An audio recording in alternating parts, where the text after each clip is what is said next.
Hello, everyone, and welcome to a new episode of the Caring Support Podcast. Today, with us, we have a rock star of a nurse, Miss Kerry-Ann Raymond.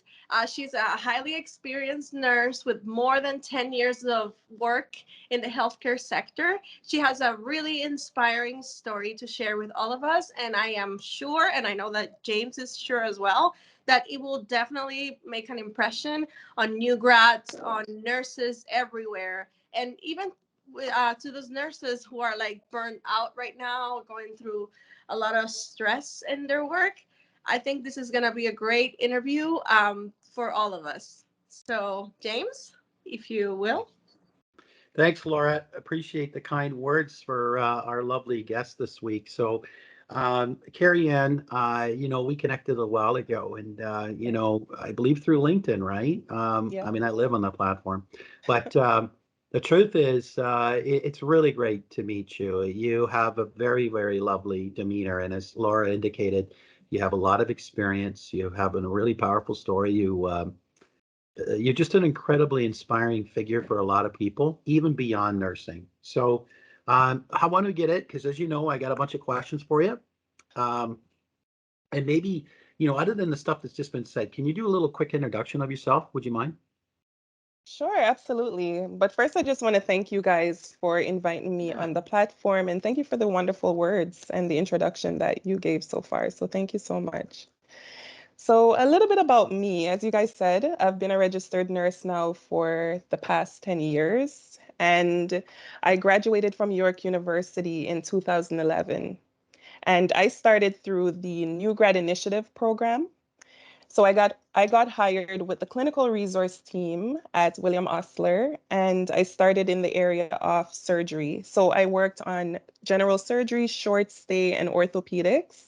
And I worked on both sides of the organization. So I floated, and that's what I did. Absolutely loved it. Loved surgery a lot. I was trained by nurses who were very passionate about what I was passionate about. And so I just really thought that was going to be the area that I was going to retire in. I thought that was it. I found my area. But 2 years into my career, I remember the educator, she approached me and she offered me an experience to work in the outpatient department at Etobicoke General.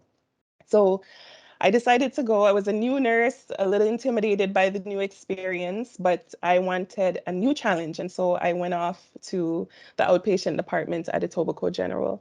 So while being there, I felt like it grew me up in my career very quickly because I was working one-on-one with physicians in various types of clinic, working with senior nurses who has been working in the field for a very long time. And so I had a lot of mentorship, I would say.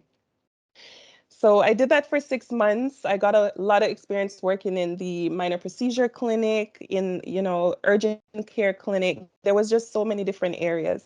So I did that for 6 months, and then I returned back to the clinical resource team. I continued to float as a surgical nurse, both sites. And when I returned, I just had a different level of practice because of all that I was able to acquire in the outpatient department and all the mentorship that I received there. So my practice was very different. I was very much more of an investigative thinker. I wanted to know deeper because I believe what the outpatient department did for me, it showed me that medicine is really the backbone of our healthcare system. And then it goes into either more medical interventions or it goes into surgery, but everything starts medically. And so it made me more of an investigative thinker when I returned back to surgery. So I continued on floating and, our hospital, it was in the media and we were encountering a lot of gridlock. There was a lot of code gridlock being called because we had a lot of hallway medicine. As you know, in Brampton, we have one hospital and the growth of the city has grown exponentially more than what was anticipated initially. And so our emergency department is one of the busiest in Ontario. So it's very busy. So we had a lot of code gridlock, a lot of hallway medicine. And I wanted to give back in terms of expanding my experience. So I was floating as a surgical nurse, but then I decided that I wanted to offer my experience doing some medicine as well. So the Project 59 flex beds was started. That was started in response to the gridlock that was happening. And so I joined that team and I started to float in the area of medicine. So I started to work on the flex beds, which were beds that were opened up in vacant areas of the hospital. So if the surgical units had additional beds that was not being used, we would convert those beds into medical beds. And the medical nurse would, be staffed in that area. So that's what I did. I worked with a Project 59 team. And that's where I would say I developed a lot of my critical thinking skills because, of course, you show up for work, you find out that we're going to open up a flex bed in a particular area. And so, a lot of critical thinking, anticipating the needs of the patients because you're going to open up this area. You're going to receive all the patients brand new to this area. So really screening the patient and assessing the patient to ensure that this patient is appropriate for this area. So there was a lot of critical thinking and anticipating the needs of the patients that we were going to admit in these areas. So that's what I did for many years. I would say that brings me up to year 8. And I think you guys probably remember this, but when the government announced that they were going to move all the patients who were ALC to Humber. So when they did that, the patients were moved over to Humber, and that allowed more space, I would say, for medical patients. So the flex beds that were opened up in the different areas of the hospital, we decided to now merge them into one entire unit. And I worked in that area. That's where a lot of my leadership skills, I would say, was developed, working in that area. And I would say the last 2 years, just to conclude, I think it's a bit long now, but just to conclude, the last 2 years has been more so medical experience, working in acute care. One of the flex beds became it was temporary initially, and then it became a permanent unit. And it's within the ICU department. So that unit is where I started to work full time 2.5 years ago and being able to work with the ICU staff, receiving their transfers, receiving patients from the emergency department. So most of my experience up until this point has been acute care medicine, and it's more so medical focus, but still some surgical component, definitely. So that's a little bit about me and my career experience. A little, that's rock star material. That's That's thank that's you. quite a bit. I mean, that's really great. What I love is this, you have this ability to smile the whole time you're talking, articulate really well. You know your stuff. And that just there's going to be tons of people that will want to get to know you because you have this incredibly calm way about you and very positive and very it's just really lovely and I love it. I mean, I could sit and listen to Yeah, you forever. You know what I mean? Unfortunately, we don't thank have you. forever, do we? No, we But don't. oh, okay. So some questions for you because let's go Sure. back and Sure. let's think. Tell us a bit about your professional journey, right? I mean, you shared some of that, but maybe more like when and how did you decide to become a nurse? Oh, that's a deep question. Um, when did I decide to be a nurse? I would answer in saying this, that nursing for me was, I believe it's a calling. I believe that every individual has something innate within them that's a solution to a problem in the world. And for me, nursing was that. I believe that if I did not become a nurse, I would have some sort of discontentment because my passion to care for others, it was just always evident ever since I was very young. And I would also say that I had some set of unique circumstances that shaped me in bringing what was in me out. And it was just expressed in the form of nursing. Um, I would say my family has been very influential in terms of how they raised me. My mom specifically and my aunt, growing up, I saw them volunteering in the community, taking care of people who were in need. And to this day, if I call my aunt right now, she will tell you that she has someone on her list in the community that she cares for. So she's in Jamaica and, we speak every day. And, there are people elderly and, homeless. There's people with needs that a lot of times, so sometimes we're so busy and just listening to her every day share her experiences. It really inspires me because sometimes we are so busy that we don't see the needs of our neighbors or, people in the community outside of the hospital that we can volunteer and help. And that's what she does. So growing up, I was able to see that. I remember even as a child, my mom, there was a man who he was homeless, and so he pretty much just went around the neighborhood. And growing up, I saw her invite him into our yard and just offering him a meal, or, going to a group home and she would offer to do, volunteer and do the members' hair. So it was not just her instilling values and telling me that this is how you should be in life. It was her lifestyle that really inspired me. So I would definitely say, those unique circumstances and just growing up and seeing those things. And to this day, still hearing that my mom and my aunt, they still volunteer in the community in the way that they do without any expectation for pay. It's just for the satisfaction of being a giver that really inspires me. So I would say that's exactly why I decided to go into nursing. And, funny thing as well, I remember as a child, how we're all asked, what is it that we want to be when we grow up?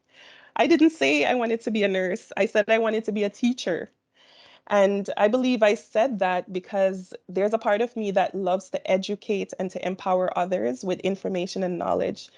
And, I believe I'm a teacher, but in the context of nursing, because still I don't see myself literally teaching math or English or something like that. But my favorite part of my nursing experience is being able to educate the patients and providing them with information that empowers them to make decisions for themselves. That's my absolute favorite, being able to mentor new hires and, just to see them grow into more experienced nurses, to see them where I started, which is, a bit timid and, you're a bit overwhelmed coming into your career with all the expectation and just all the responsibilities, and just being able to see them grow and being a part of that journey for them. That's my favorite part. So I would say all those Beautiful. situations, all of that is what really makes me into a nurse and why I wanted to be a Yeah. nurse. Do you know what I love about that? Just to say quickly is that um, that's pure authenticity. It comes in most beautiful way because there was no agenda. There was just, I want, your aunt and that they wanted to just help people. And so you learning that, seeing that firsthand, and then saying that inspires you. And then you can see that you have that mentoring capability too. You're taking everything you've learned with this beautiful attitude that you have and being able to instill it in other people. That is, oh my God, that's so incredibly admirable. It's wonderful. This is awesome. I love it. So let me ask you something. With all those things, and maybe you kind of answered this for me, but with all the acute care operating rooms, everything you've done, uh, what is your preferred specialty in nursing? Is it the mentoring of up and coming people? What is it exactly? Would you say is your favorite thing? Wow. My favorite part of nursing, I would say, I think it's just being able to empower others to be the best version of themselves. That's definitely my favorite part. And however I'm able to do that, that's what I do. So whether it's education or teaching or mentoring, that's my ultimate favorite, just seeing others being the best version of themselves. I love surgery, that was my initial love, my passion when I first started. And I believe it's because I was able to see a patient come in a certain way and see them follow a care plan that this is what we're going to do in order to get you back on track, and seeing them meet those goals and just getting back to the best version of themselves. I think that's what I loved, or I still do. This is the best part, I would say, of nursing, just seeing, you know, um, persons start a certain way and just seeing that transformation. So whether it's me being an educator or working at the bedside, whatever capacity, just being able to see that transformation process, that's definitely my favorite part. Nice. So, okay, so based on some of this, I have to ask, what's 10 years of experience doing all kinds of things in nursing? Yeah. What's some of the biggest lessons? Give us the number one lesson you would say that had the most impact on you, and then you feel compelled to share that with other people. What would you say that is? Wow. Um, I've learned a lot of the lessons, but if I should say one of the biggest is being able to prioritize and being an organized person. I would say this is one of the biggest lessons. It definitely came by experience and overcoming many challenges that I was able to develop this skill. But I would say one of the biggest lessons is definitely, that prioritization skill and being able to be organized. Because when I first started my career, I multitasked a lot. Every demand that is thrown at you, you feel the pressure that it's my responsibility. I need to do all this. And you find yourself multitasking a lot, which will absolutely drain you. And I'm glad I stuck it out, but I found that it was a problem very early on. And Right. so I knew I had to find a solution to it. And that's when I started to learn the art of really prioritization. And it does come with experience, it does come with mentorship and, just being able to be organized and quick think very quickly. Yeah. That definitely comes with experience. So I would say that's one of the biggest lessons. And, second, I would say is being a good communicator is absolutely essential in the area of nursing.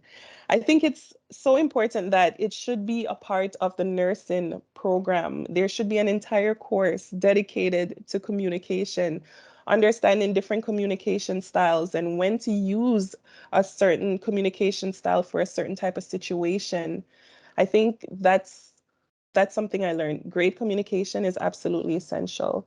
And I would say the third is that compassion fatigue it's real. It's real, real, real in the area of nursing. And so for me, what has worked is really being able to set long-term and short-term goals for my career. The College of Nurses, they're really good with that because whenever you renew your license, it gives you the opportunity to reflect on what you have done for that year, to Mm. develop your career, to develop Right. yourself personally, right? Um, and even it gives you a projection piece where you have to do a care plan. It's really casting your vision of what you want for the next year for your career. So yeah, I would say those are my three biggest lessons. I had to learn the hard way, but the journey was worth it, I would say. It Yeah, definitely no, served me. that's sorry, Carrie. Yeah, yeah, Yeah, that's really awesome. thank you. I like that a lot. I love the way you think, and those are all critical things. I would think in so many disciplines, but we know very well. Like I'm a huge proponent of emotional intelligence, and I'm forever trying to teach it to other people about being mindful, being aware, having empathy, understanding how other people feel. And Mhm. it's the old saying that says we have a tendency to listen to respond rather than listen to understand. Wow. And because we're so in a rush to get our next point across, right? So, very often when you really sit back and you hear what someone has to say, and if they're not talking because maybe they're in an environment that has not been doing a lot of listening. Wow. So the question is when we start to really ask and show that we're genuinely with them, present, and really wanting to hear, then people understand, oh my God, this person actually cares, Wow. really cares. And then they Yes. feel compelled to start to open up. You know what I mean? Hopefully they will. And that sometimes takes time. But I Yeah. think, you're on the right track with the way you think, because like from my point of view, so, I'm going to kind of say that almost answers my next question because it's, like what are some of the important skills nurses should develop? Well, let's be honest, those three things you talked about are Yeah. critical, right? Yes. So what tools and strategies have you used in the past and the present to overcome some of the challenges that affected you personally? That's a great question. And even I'm still meditating on what you said before. I totally, totally agree with all that you said. Thank you. Being able to be compassionate and just in general, when we feel that someone cares, we're able to open up more. So definitely bringing that to the table as a healthcare worker is absolutely essential. I love what you said. I didn't want to just skip over that, but Yeah. Well, I'm so but used to talking like this, and sometimes people will just listen and go, "I totally agree," and that'll be the end of it. And I believe them. Sure, it's just for someone to dwell on it and to think about it and then respond accordingly. That's really awesome. I appreciate that. But this interview is about you. So, uh, I appreciate what you're saying, and I want to stay on you for Absolutely. now. We Okay. can have that conversation separately at another time. And sorry, I'm not trying to put you off, Mm. um, but we only have so much time. So Yeah, absolutely. the Absolutely. tools and strategies. Yes. Sorry, Kerry-Ann. So tools and strategies in the past and present to overcome challenges that affected you personally. Now, if you can just kind of tell me that as briefly as possible, Sure. what things have you kind of implemented? Maybe this is a little bit what you were talking about, saying being organized, for instance. I would think that would hugely help you the challenge of being potentially burned out, etc. But can you offer any other tips or tricks or best practices or strategies that you've used? Absolutely. And I'll definitely keep it short. But in So, summary, I would say mentorship and feedback is a tool that I use. I don't know if it's a trick or whatever it is, but I definitely believe in having feedback and having effective mentorship. Just having someone that you can emulate, someone that, you see how they practice, you see how they conduct themselves, and just really aspiring to have some of those skills and really connecting with that person. And even just no matter how many years you've been a nurse, it's always essential to double check or just to run your thought by another senior nurse or someone who's trusted and just to hear their feedback. It really makes a difference, especially with medications. You're dealing with the lives of people. And so I would definitely say, mentorship and feedback, it will bring you all the way through your career. And no matter how high you go, it's very, very, very essential to have that in your life. Definitely. awesome. Okay, so I'm gonna sort of miss the next question because you kind of answered it, but at the same time, the last one I think is really important. And there's two last questions, and I'm adding one more. Okay. But and it's really simple. But this one's really critical. I Okay. know that you're very passionate about advocacy and social justice within the healthcare system. So, what would you say are some of the efforts that you've been doing to help make it so, like to make it attainable as far as the equality and equitable and ethical and all at the same time? Okay, That makes sure. sense? It does. So some of the actions that I've taken to make it more equitable and equal for everyone, essentially. Yeah. Um, I would say it's just in the general practice. I'll give a story. I'll make it very short. But I remember I had a patient who was admitted on our medical unit, and she was 80 years old. And, she was diagnosed with UTI and she was septic because the bacteria had gone to her blood. And I remember she was just very confused. Right. She had the strength of 1,000. She was very confused and it was just a traumatic experience for her. And she expressed that in, just her actions of the confusion and hitting and stuff like that. But one thing I remember is that her son was present with her and he said to me, Kerry, this is not my mother. And he went on to tell me a bit about who she really was and who he knows her to be, and that this manifestation is not who she is. And for me as a nurse, I took that information very serious. I offered whatever resources I could in order to rehabilitate her. We developed a care plan with strategies on how we're going to get her to that through that rehabilitation process. I went to bed meeting. I advocated for her to get OT, PT, whatever services that we could implement in her care. And thankfully, she had such an amazing son because even implementing him a part of the process, just simple things that we may think it's simple, but having him present to get her up for every meal and just to have those conversation and being able to share those strategies with him and have him be a part of the process, the plan. And with antibiotic treatment and all the plan in process, she had a 360 turn. By the time she was ready for discharge, she was who her son said she was. And she was just so she wanted to say bye to all the nurses. She was walking with no aids. She was just back to herself. She was just strong and vibrant. And I would say that's the effect of good care and just that team connection in saying, okay, this is our goal for you and this is how we're going to implement it, and seeing that come to fruition and seeing her walk out of there just the best version of herself.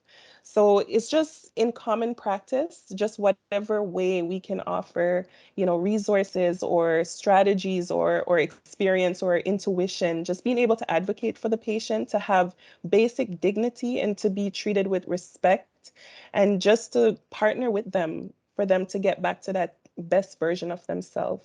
So I would say Just that's an really example, nice. and just for the sake of time, yeah. I think that's really nice. But what's also nice is because you've taken the time to listen, to understand, and then Yeah. apply things that they were going to say, hey, knowing this information because of what the son said has helped me determine here's the things I need to do. Unfortunately, so many times we hear in healthcare that the patient is not heard, is not, that doesn't feel like they're really getting, no one's an advocate for them, and they have to fight for Yes. their own health. And Yes. sure, of course, there's some level of truth to that, of course, sure. But anyway, last question. I Sure. showed you our caring support platform, right? Yes. And Hmm. I want you to tell everybody what you thought of it. Okay? Absolutely. For the sake of time, because there's a Yeah. lot. I think I think it's an absolutely amazing platform. It's very organized. It's almost like it gave me the opportunity to do a lot of reflection, because it almost felt like an avatar, if you will, where I was captured in this entire profile. I thought it was just very easy to use, very easy to navigate. And really, in speaking to you, James, it was just your passion in why you started it, and just wanting to be of a solution, a part of the solution. I think this is what this platform does. So I think it's amazing. I've had great experience using it so far, and I'm just eager to see where it goes and just to get That's more awesome. deeper into it. That's awesome. Yeah. Thank you so much. I appreciate the Thank kind you. words, and you know what? We get a lot of this kind of stuff because we've put a lot of heart into this, and Laura, that's part of our team, she's a total rock star too. And everybody's done their thing because we're purpose driven. But it's not about us, it's about you, and it's about our all aspects, whether it's the schools, the healthcare organizations, or the candidates on the platform. It's about all of them to have something that says this makes sense, this is helpful, this is faster, this is where the candidate is first, the Wow. candidate's first, and should have always been that way, Wow. in And my that was my experience, definitely. yeah. Definitely. Absolutely. Amazing. So, Kerry-Ann, I have to go. We have to go. You know what? This has been really great. I look forward to doing future stuff with you. Hopefully, we can communicate on other levels and maybe another podcast. But thank you so much for your amazing words and wisdom. It's been wonderful. Thank you so much, Yeah. James and Laura. It's been amazing. Thank you. It's our pleasure. We'll Thank see you. you.